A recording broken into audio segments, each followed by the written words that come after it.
Welcome once again, Doc, to the studios. All right, thank you very much. All right, yes, it's been a while. Yes, it has.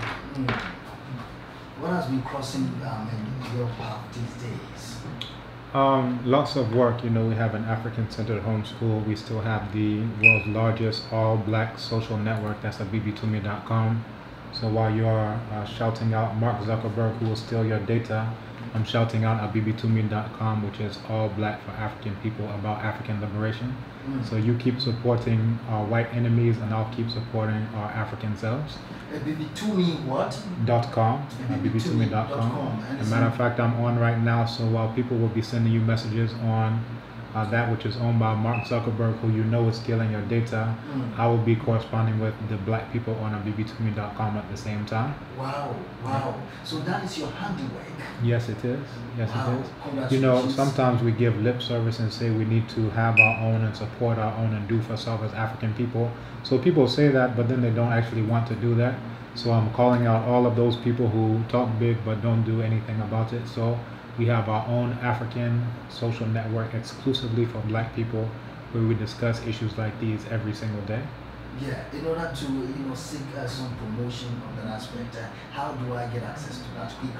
Go to bb2me.com. If you have internet access, go to bb2me.com.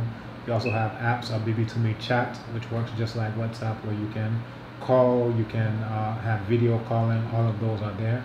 So this is what we do when we do for self, and that's what we're all about here. All right, thank you. Yes, great work out there by one of our own, Dr. Kambon, bb2me.com. bb2me, yes. bb2me. No, it's not. bb2me is black power. Black power. So to me is different from to me. Okay. To me is power. So bb2me, black power. Black power. Great. Matthias.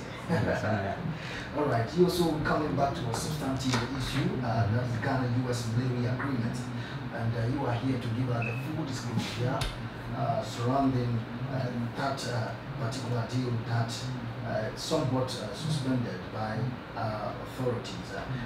First of all, what do you make of the whole agreement and the aftermath of the group HAHA from a section of Ghana? Okay, so I want to start off. So there's been in the media, is it a military base? Is it not a military base? What exactly is it? I've heard, different government officials say it's not a military base and so forth and so on. So I just want to attack that point head on, right from the outset.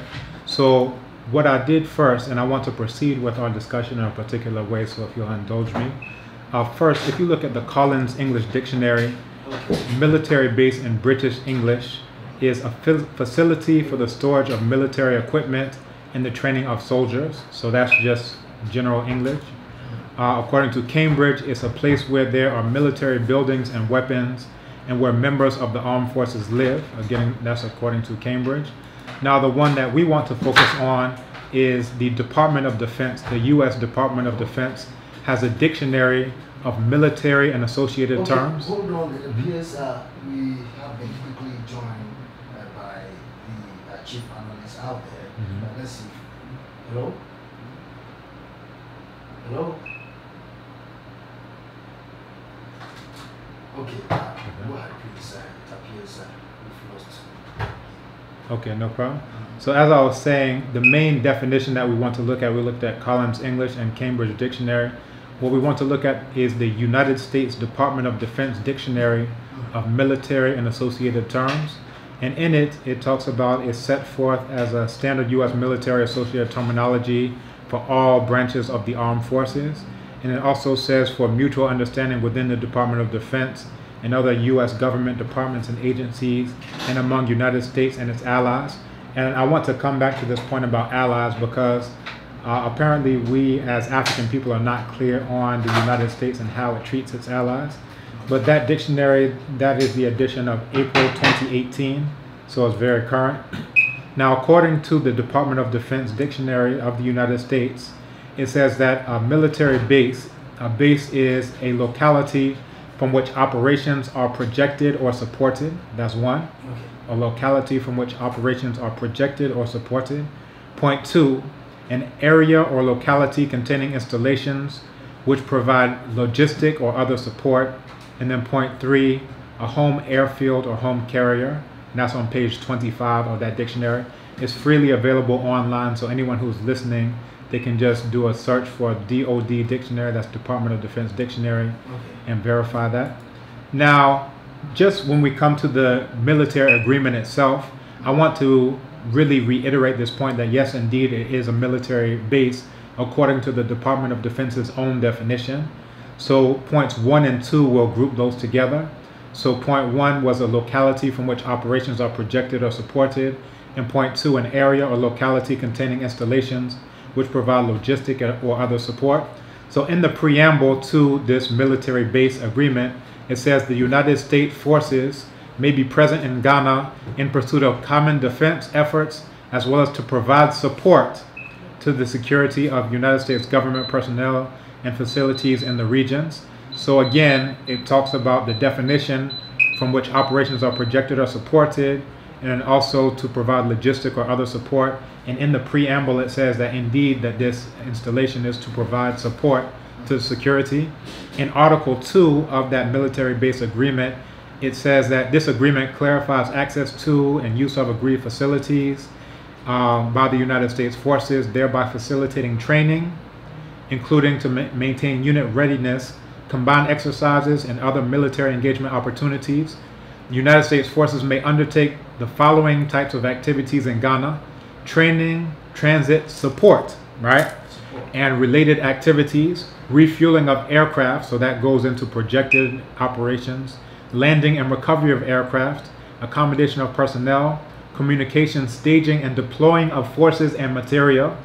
That's exactly what it talks about where it says a place from which operations are projected or supported. And again, it says staging and deploying of forces and material, exercises, humanitarian, other activities as mutually agreed. So again, for anyone who is trying to say this isn't a military base, according to the United States Department of Defense own definition of what a military base is, by all definitions, it's a military base. I'll continue. It also says, Article 7, United States forces are hereby authorized to pre-position and store defense equipment. Pre-position, this means put it in place ahead of operations so they can be readily accessed. Supplies and material at agreed facilities and areas. The pre-position material of United States forces in agreed facilities and areas or portions thereof for storage and pre-position material shall be for the exclusive use of United States forces. This means Ghanaians, you can't touch anything that's on this facility and in this area. And then it says that they shall have the right to remove such items from the territory of Ghana. So all of that goes into logistic and other support. They can bring it in, they can take it out. In Ghana, you can't say anything about it. And that's what we would expect from a military base, a U.S. military base.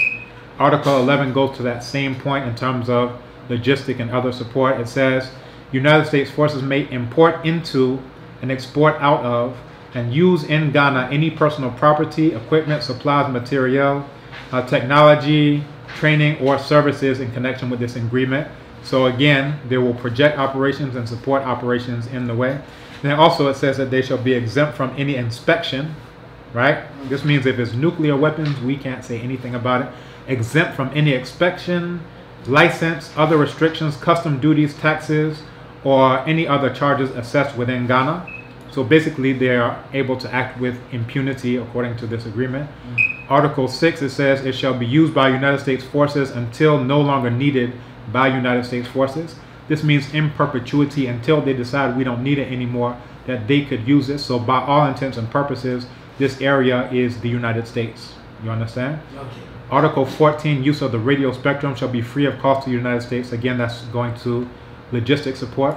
And I want to also cover that third area of what a military base is. It also defines it as a home airfield or home carrier.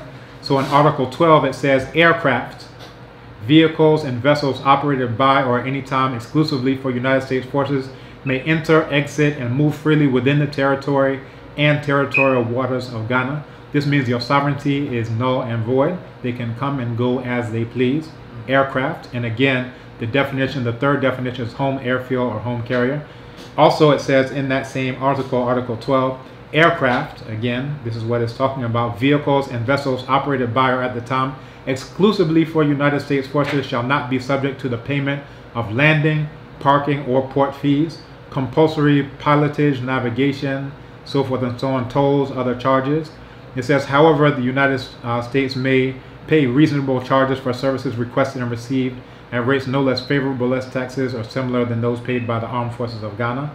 So again, this is to the aircraft, airfield, or home carrier. It also says that United States government aircraft, vehicles, and vessels shall be free from boarding and inspection without the consent of United States forces authorities, meaning that they can come and go as they please.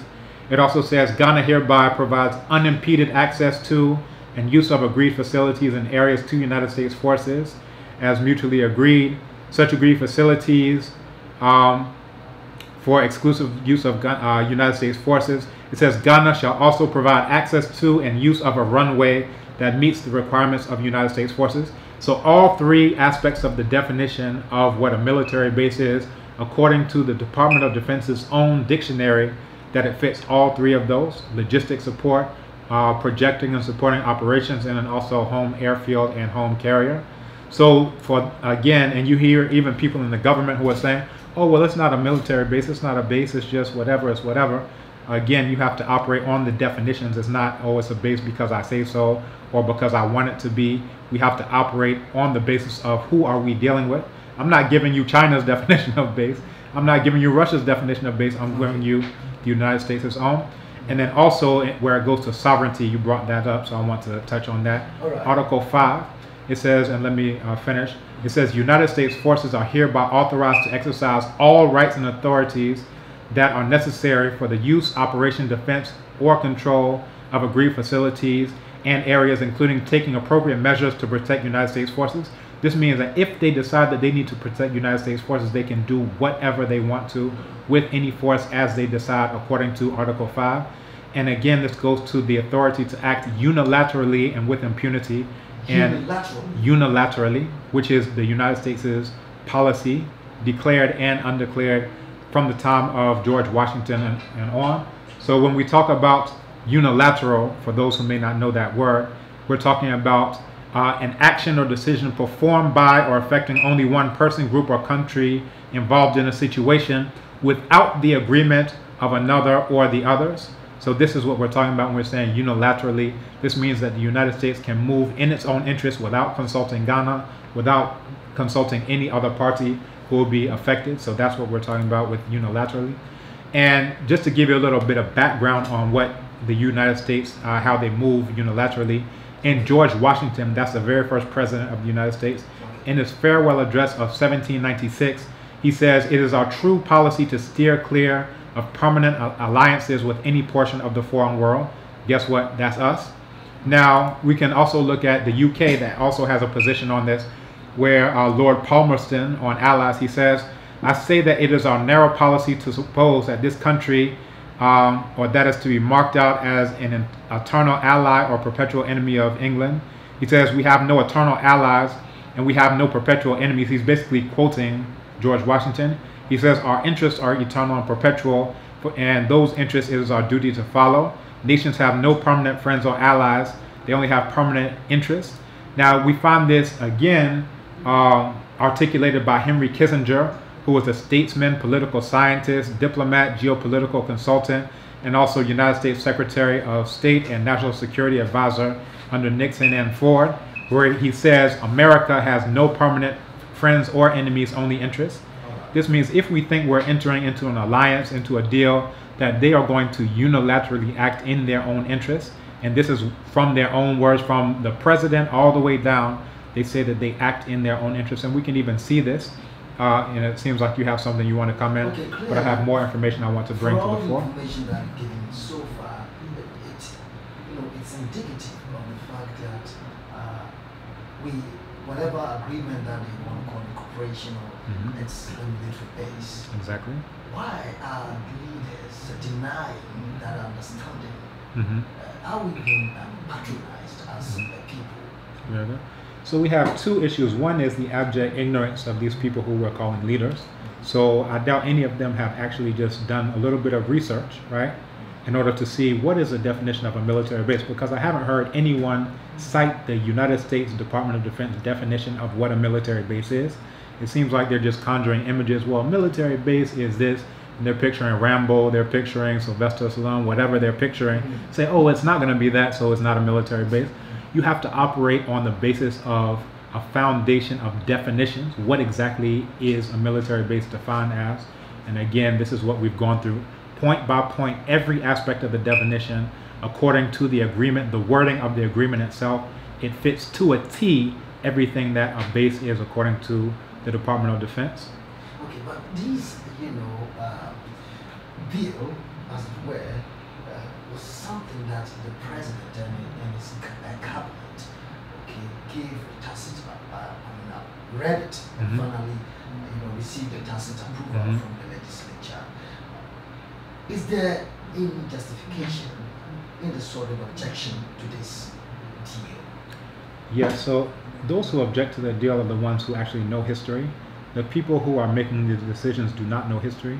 And as you know, social studies is what they teach in Ghana schools, which may have a sprinkling of economics, a sprinkling of geography, maybe a little sprinkling of history, but it's really not history outright as its own course of study. And in particular, the history that we as Ghanaians would need to know is there's a very good article that I'll recommend. It's called Indisputable Violations. What happens when the United States unambiguously breaches a treaty? And it's by David A. Koplow in 2013. And the premise of the article, it says, on multiple occasions, the United States has joined a valid treaty, helped to bring it into legal force, accepted the obligations and benefits that come with it, and then unarguably and ostentatiously violated the treaty. As detailed in the 3 cases below, the United States has a history of flatly breaching commitments and when challenged, having nothing to assert in its defense. Now, no one in the presidency, no one in parliament, no one, MP, you name it, none of them have gone into the history of how the U.S. violates its treaties, but this is what I'm bringing to the fore because I am a research fellow and I'm paid by the people of Ghana to do research. So I'm bringing the research to you right now. Okay. So in that article, he brings up 3 illustrative case studies of blatant U.S. violations of binding international legal obligations. One, the 1993 Chemical Weapons Convention, the 1963 Vienna Convention on Consular Relations, and the obligation to pay annual dues under the Charter of the United Nations. Those 3. So in all 3 cases, the United States breaches international law and treaties that it has signed on to. So some people say, oh, well, if it doesn't work out, then we can do this, we can do that, we can do. It means you don't understand the beast that you are wrestling with, right? So again, with that, we have to go into basically the rhetorical ethic, which is what the United States has always operated on, where they say one thing and do another. So this is the place where they have a constitution that says all men are created equal, and the one who wrote it was enslaving my own ancestors at that time and was raping Sally Hemings, who was an enslaved African woman. You understand? So this is the core of the United States hypocrisy, the rhetorical ethic. Your ethics don't reach beyond your rhetoric of what you say. So you can say we're all equal, but then you're enslaving people. But we have to understand this. So again, let me go straight to what we're dealing with, the Chemical Weapons Convention. How did the U.S. violate that treaty, you may wonder?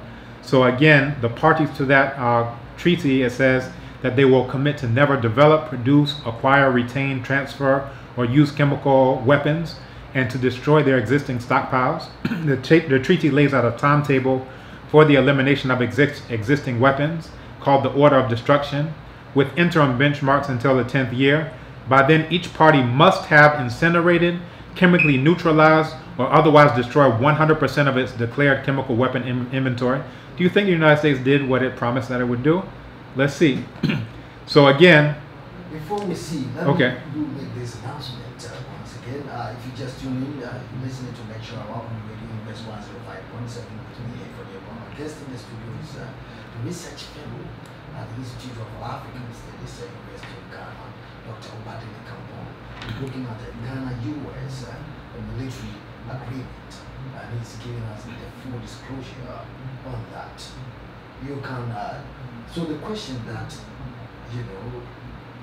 lingers is, do you think this military deal is the right foreign policy decision by Ghana. Do you think this deal is the right foreign policy decision by Ghana? You can join, you can send us your views, a comment and WhatsApp view via 0244199803, 0244199803 on WhatsApp.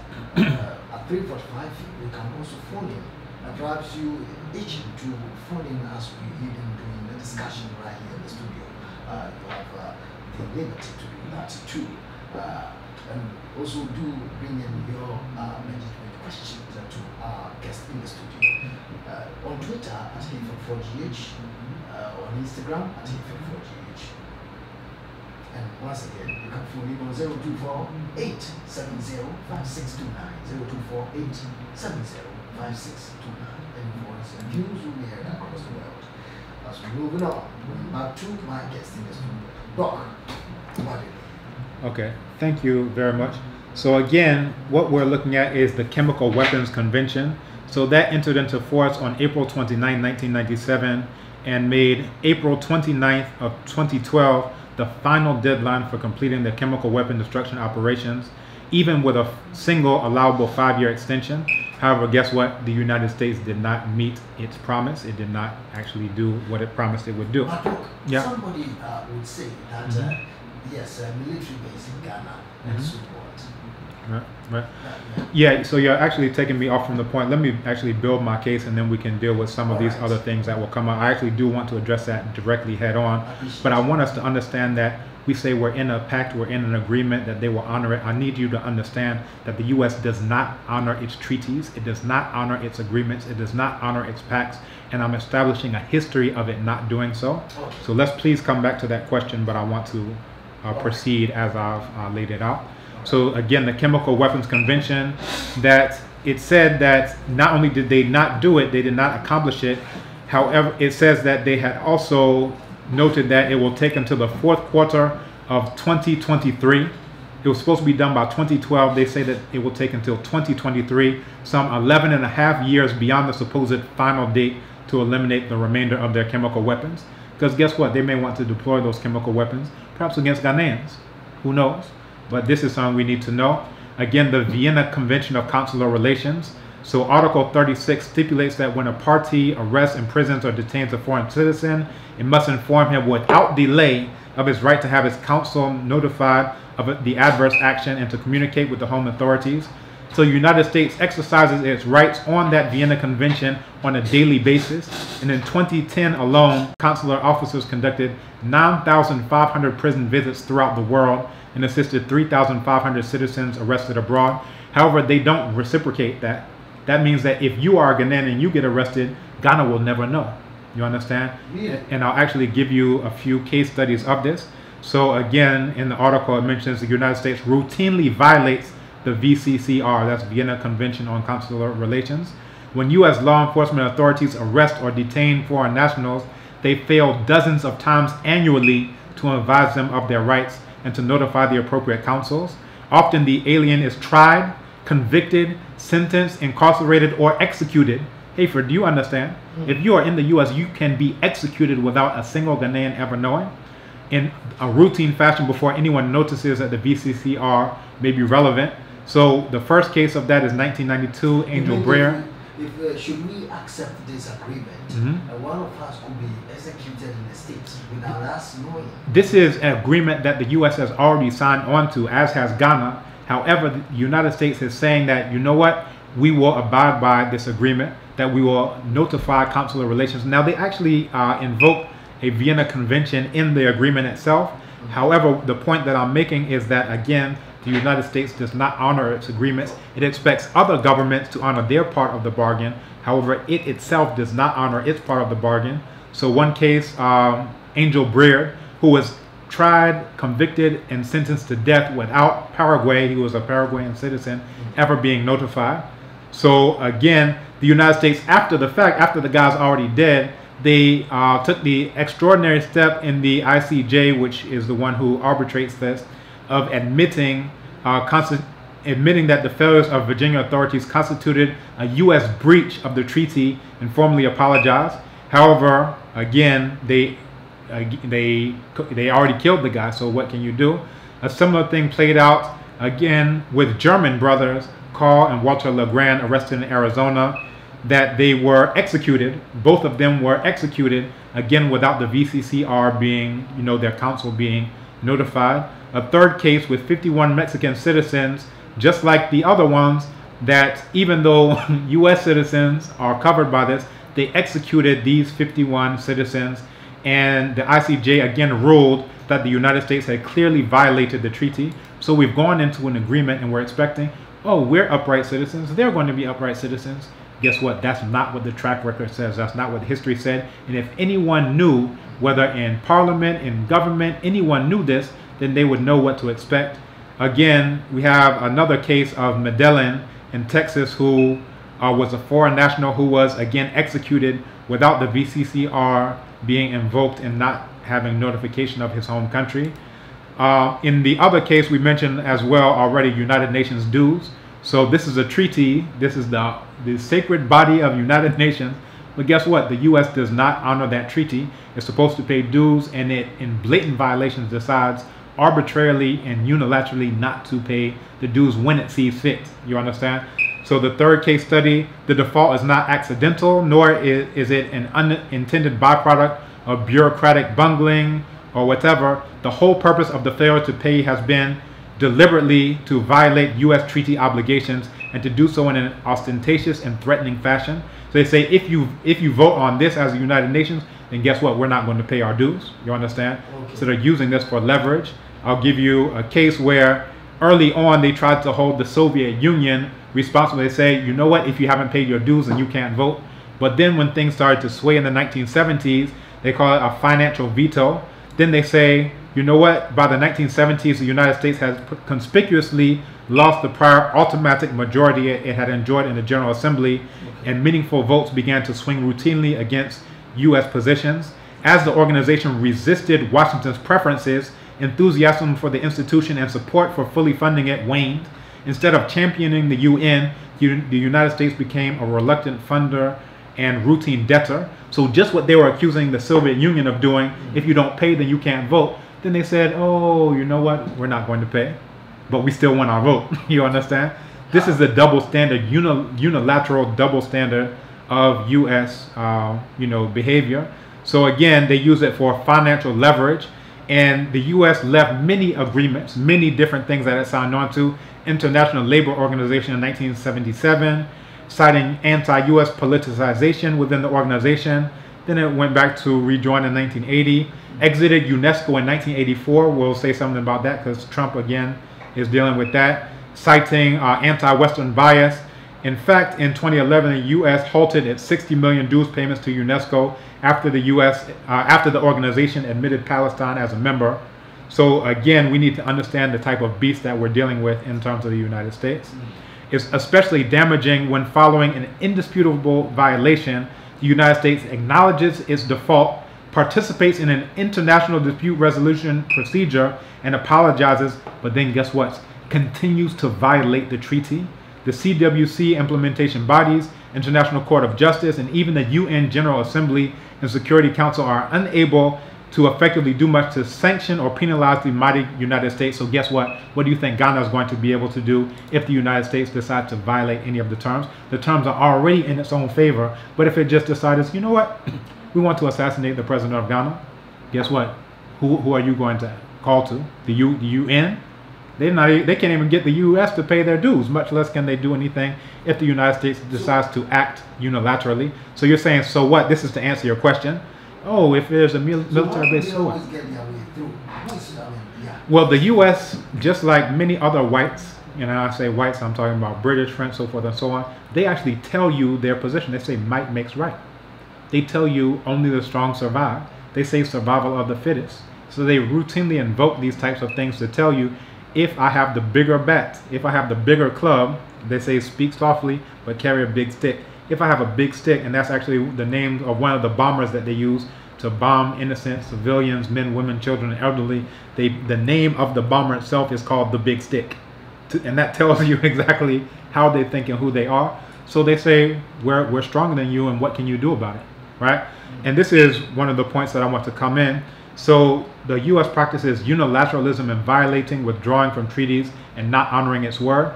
So again, the United States government is withdrawing from the International Coffee Agreement in 2007. The withdrawal is in step with America First nationalist agenda put forth by Donald Trump's U.S. presidential administration. So that actually took place, that the U.S. finally came to its withdrawal on June 3rd of 2018. Again, not honoring its word and withdrawing unilaterally whenever it decides to. Again, in June 20th, 2018, news article by the BBC, the U.S. quits, quote unquote, biased UN Human Rights Council. So now who can hold them responsible when they have nearly 1 million black people enslaved in the U.S. through the prison system?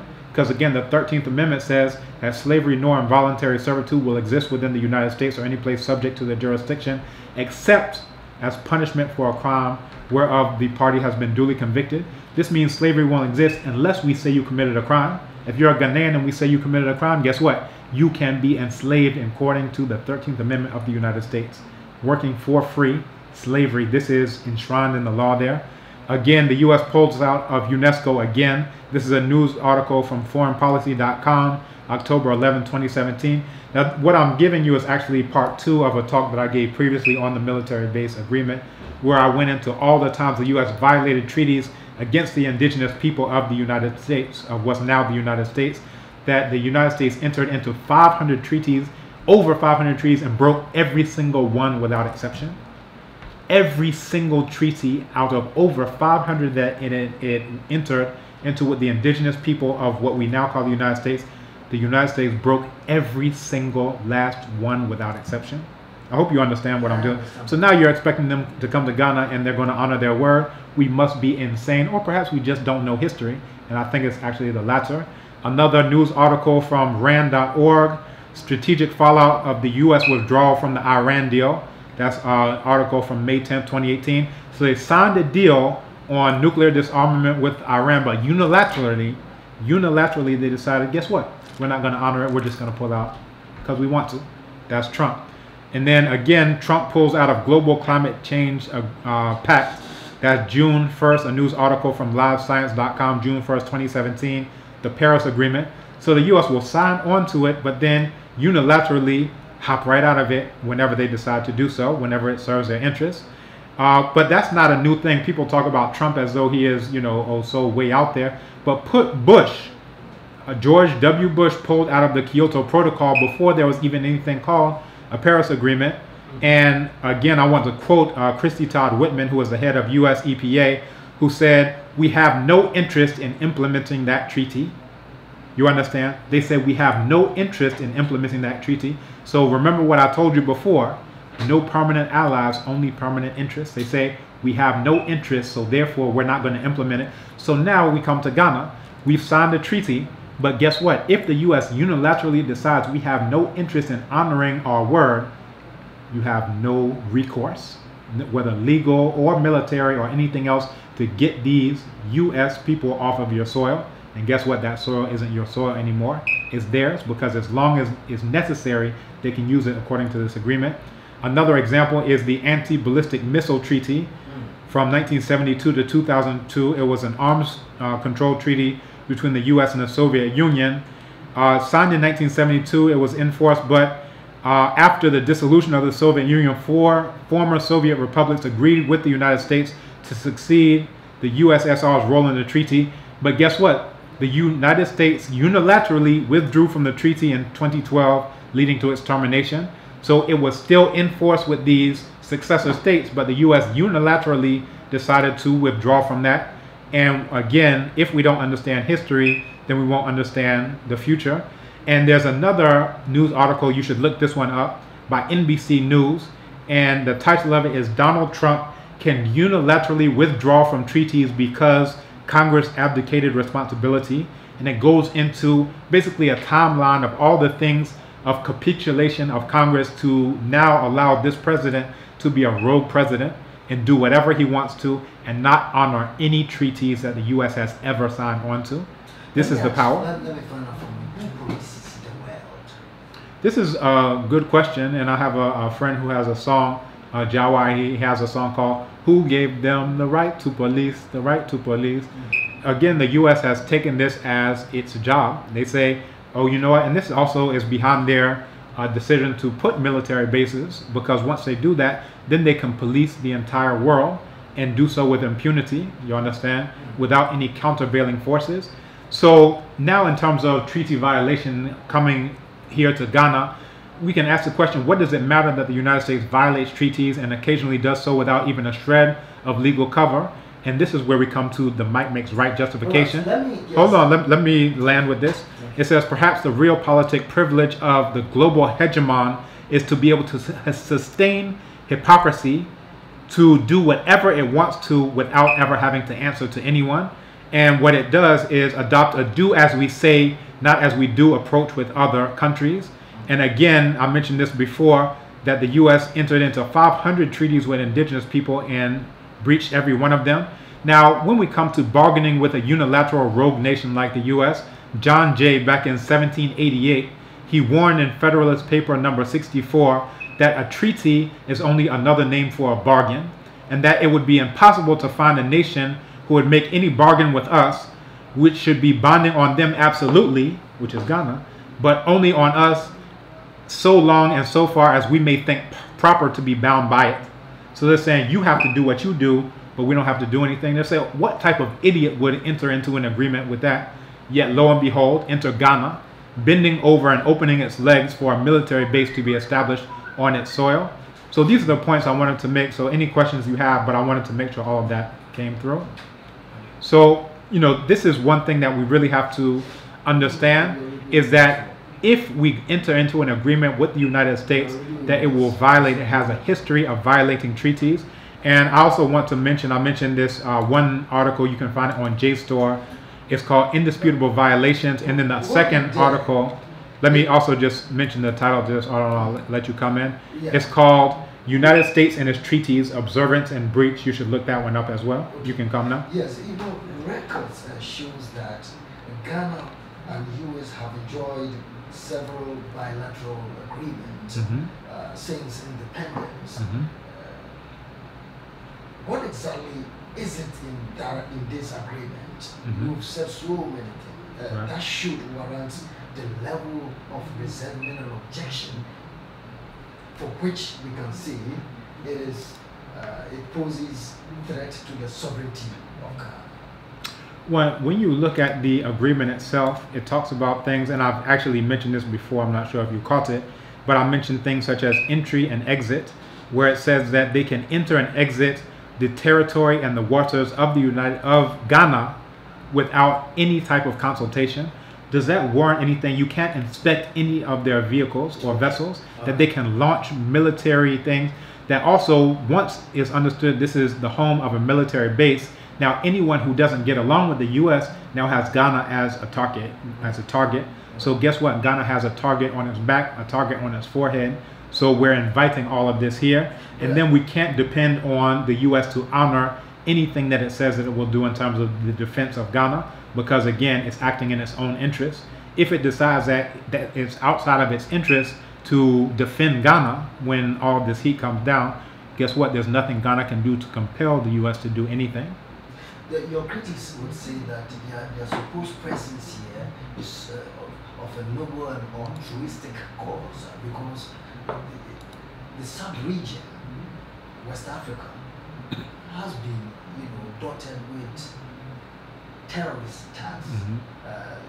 Oftentimes funded by the United States. The most recent ones are the one that happened in the Burkina Faso, and also that one funded by French. Nigeria. That one is funded by the French, because in northwestern Niger is where the French gets all of its electricity from in terms of nuclear facilities for enrichment. You understand? So when you see destabilization, you need to understand that there are no gun factories in Burkina Faso that are producing the guns or the weapons. If you look at cases like Sierra Leone, if you look at cases like Mali, if you look at cases like Eastern Congo, and all of these places, the US and other so-called Western powers, white powers, they have a vested interest in destabilization in order to get blood diamonds, in order to get blood coltan, in order to get blood uranium, all three of those places. So if you don't understand what is actually going on, then you'll think, oh, they're coming out for altruism. The United States does not act on altruism according to they themselves. Okay, all right, appreciated. Yes, time for us to read text messages. So that is Yen Ara Assassin for you, homeland Ghana. That is under supposed attack by these foreign invaders. So let's we'll take this piece of music by Dr. Freeman. He calls it Yen Ara Assassin. And then I'll come back and read out your text messages.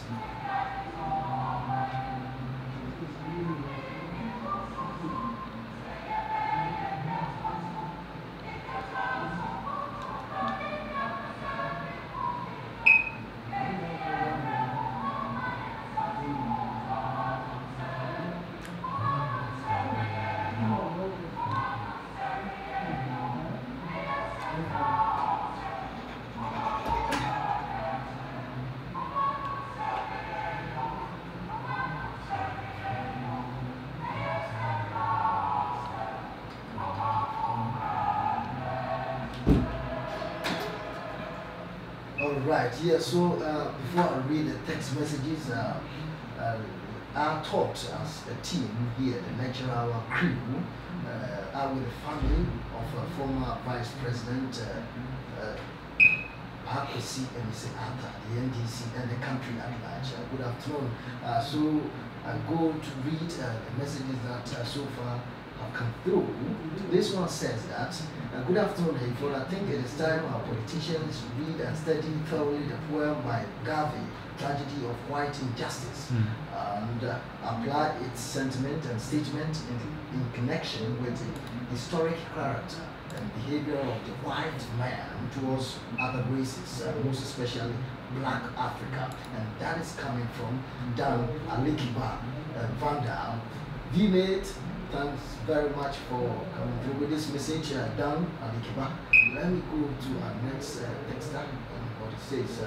Yes, this is Emmanuel Kofi, and he wants to, pour some brag, as regards their women of the science quiz today. At this Adel College comes tops today in that competition. You will need to tell. Okay, congratulations. At this school, yeah, at this school. The next one says that I don't think so, because we can never have a military base in the US. He is rejecting it outright that we cannot go there to have a base, and that is coming from wisdom here in Accra. And let me add to that America claimed all of North America as its sphere of influence. Not only could you not have a military base in the U.S. proper, but not in North America whatsoever. So to make things unofficially official, America has staked a claim that North America falls entirely within its sphere of influence. A sphere of influence is a bit of a holdover from colonial times and the wars that followed, and is essentially a belief that one country has a right to control all military action within a certain area regardless of borders. America has proven that it will protect its sphere of influence with its full military might, which means that no other country is going to turn America's tactic of placing military bases in foreign areas of importance against them anytime soon. All right, go ahead. Thank you, Doc. And this one also says that a very good afternoon to you, Mr. Hayford. I'm your guest, Dr. Badley. Official sources say that the object of the agreement is to set out a framework for enhanced partnership and security cooperation between Ghana and the US with the aim to further strengthen their defense relations. I hope it is as they say it is, and nothing more. And that is coming from Wisconsin International University, Ghana. That's a very naive text. So I hope at Wisconsin they are teaching you to not be naive. Okay, so this one also says that it depends more. It depends. More countries have benefited from that. If the leaders will set their priorities right, it will benefit the nation. They should base them in non-developed area. When that happens, they will make it a mini city. They will help our military in training and some cash. And that is coming from Eunice, also here in Accra. Eunice, well, this is one thing I want Eunice to keep in mind, is that bases are very hard to get rid of once established. So if things start to go in a direction that is not beneficial to Ghana, that many of the U.S. military bases, or at least the agreements behind them, were established many decades ago. Of course, some of the host countries have since changed their mind about allowing a constant American presence within their borders. Unfortunately for them, once the relationship has begun, it is difficult to get out of. For a country to remove an American base from their soil, they must risk greatly damaging their diplomatic relations with the U.S. They can even risk, and check this, a military response if the Americans value the location enough. For most, it's not even close to worth it. So again, what she's saying is really the product of the miseducation system, that she really has no understanding of history. So unfortunately, Eunice, not to pull you out individually, because we can see even for the government to go through with it, it shows that everybody is basically has a little bit of Eunice in them. So right. It's not only you.